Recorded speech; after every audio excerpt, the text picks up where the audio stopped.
Okay, I'm going to start by giving everyone a preview of this while I go back to the start. And you give it up for Simon, like he's killing it. Voice, audio, voice. Okay, hi everyone. I'm Sam and I'm a designer with Department of Unusual Certainties. My name is Daniel. I'm the other third of Radical Norms. We're a design and research studio based here in Toronto. And today our talk is based on a collaboration between our two studios. It's called Designing Privacy.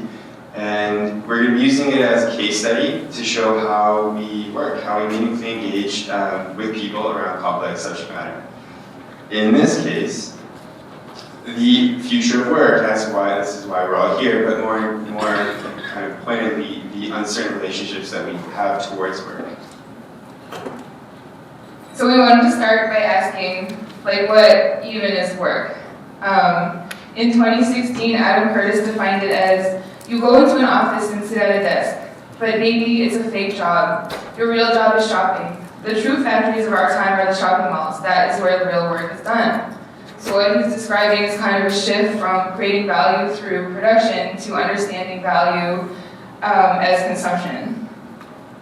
And so now we kind of need to push past this to understand start to think that in every day, we're making decisions that are leaving digital traces. So things like where we go, who we communicate with, and the platforms we choose to engage with. And this data that's captured through this is then recorded, collected, processed, and sold. So just as we've come to terms with consumerism, we need to understand that we're creating value now in all of our interactions. Shoshana Zuboff, a social psychologist and author, defines this as surveillance capitalism. So once we search Google, but now Google searches us.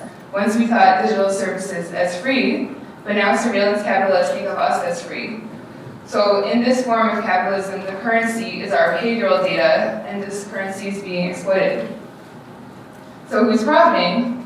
And I'm sure you already guessed, it's technology companies. In 2013, Jim Cramer coined this phrase FANG, defining a set of technology companies that are very high performing in the stocks. And so that's Facebook, Amazon, Netflix, and Google at the time, but then since then, obviously expanded out to be like Apple, Twitter, And these companies are building the tools that we're using for work, but they're also building out the tools that we're using throughout our lives. And we use these tools for so many things that they become embedded in our lives. And because they're so embedded, they're difficult and often impossible to opt out of. So the question we have is, in this new economy, how do we create the tools to give agency back to people? And by agency, we mean this. It's the ability to seek, accept, decline, and manipulate a prescribed reality at your own will.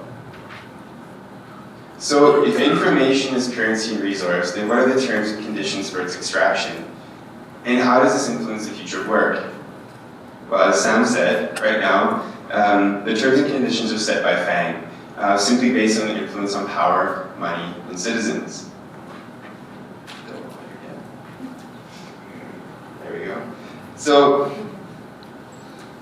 the question becomes, how can we provide the conditions for digital citizens to regain ownership over their constructed realities in a way that finds balance and benefits both parties?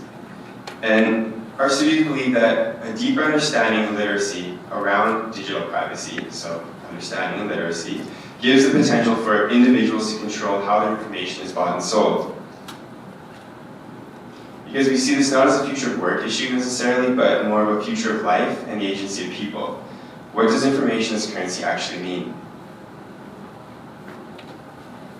In 2017, also for Design Offsite, we hosted a panel around the designer's role in digital privacy, and we invited a diverse group of professionals who all deal with digital privacy in different ways. So people from law, design, academia, back-end security, and open governance. And our intention going into this panel was to create a kind of code of conduct that designers could reference when they're dealing with issues of digital privacy. And when we suggested this to the panelists, every single one of them said, no, a code of conduct isn't going to work. Something prescriptive won't be able to capture the nuance that exists between industries, geographic boundaries, different politics, etc. So what we started to understand was that we didn't need a code, we needed like a framework. So the framework that we developed out of this conversation doesn't hope to give answers, but it hopes to help frame questions that people can start to ask about privacy in their own work. So considering that the input into this framework is some kind of digital exchange. And then so you start to think about regulations. So whether that's regulation by the public sector or the private, and whether it's at like a global, national, or even local level. And then moving to consent. So who's participating in this exchange? Have they agreed to it, and do they know what they've agreed to? And then once you kind of mapped out these two sets of constraints, you arrive at a boundary between which some kind of digital exchange might occur. And then whether or not that happens is based on the value that all parties get out of it.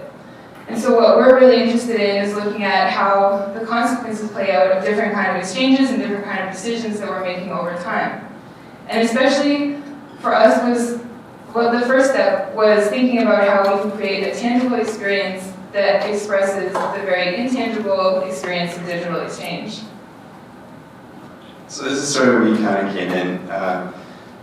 To put this framework into use, you have to think about making sure that information you're talking about was relatable, that the experience was engaging, and that it encouraged participants to think further about digital privacy in their own life and context. And this is sort of the foundation for the exchange, or the terms and conditions of exchange.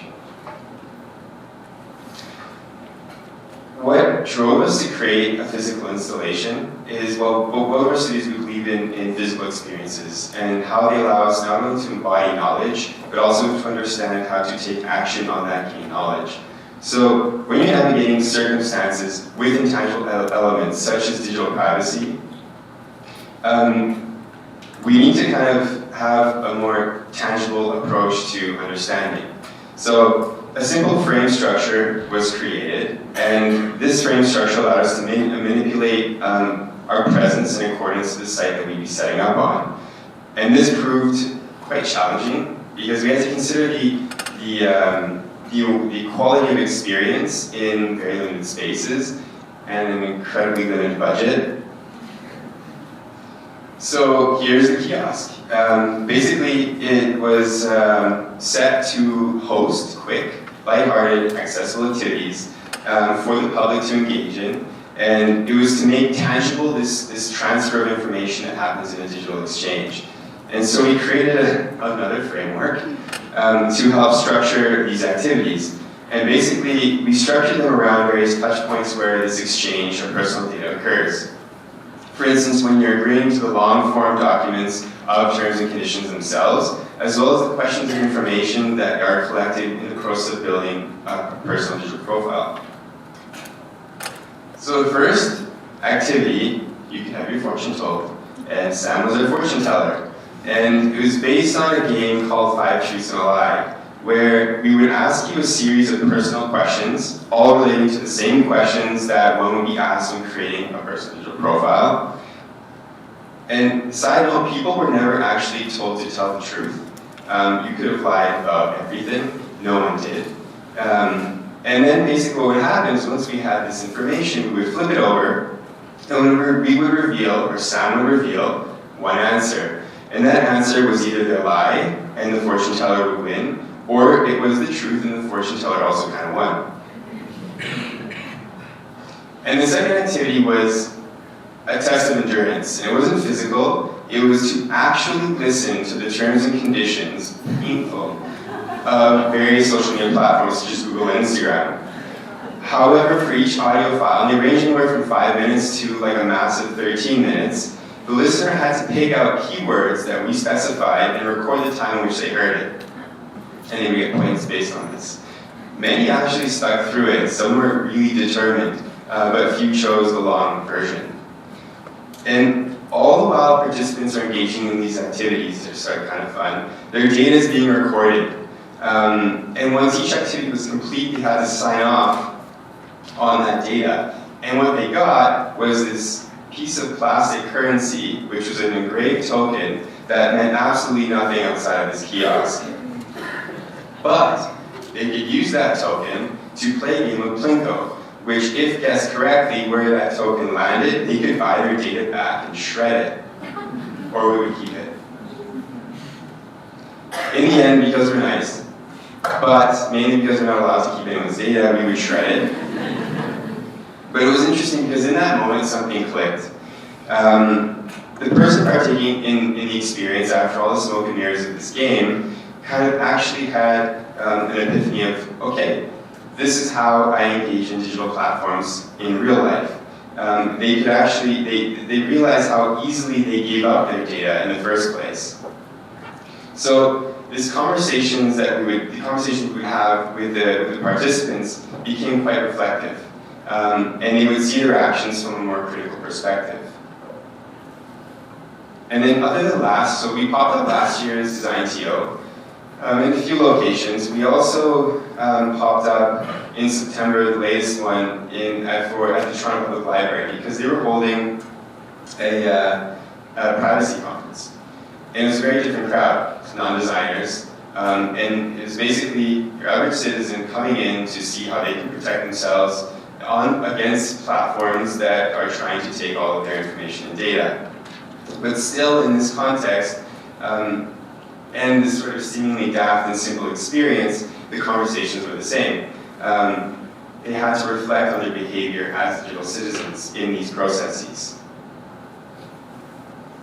So in the end, this project wasn't, and still isn't, about finding any kind of solutions, but it's actually just about engaging with the perspectives of the people that we were speaking with.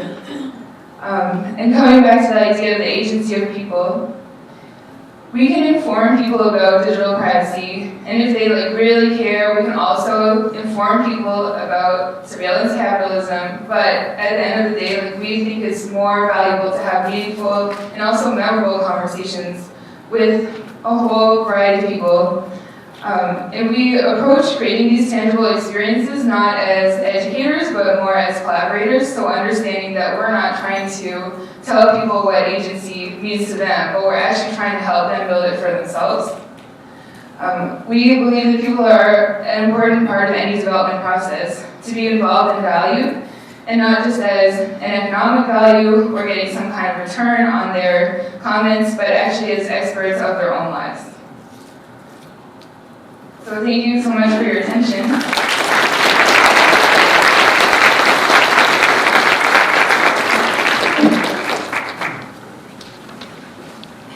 Thank you, Daniel and Sam. So we're going to do the last presentation with Jian. Just to make sure we're set up.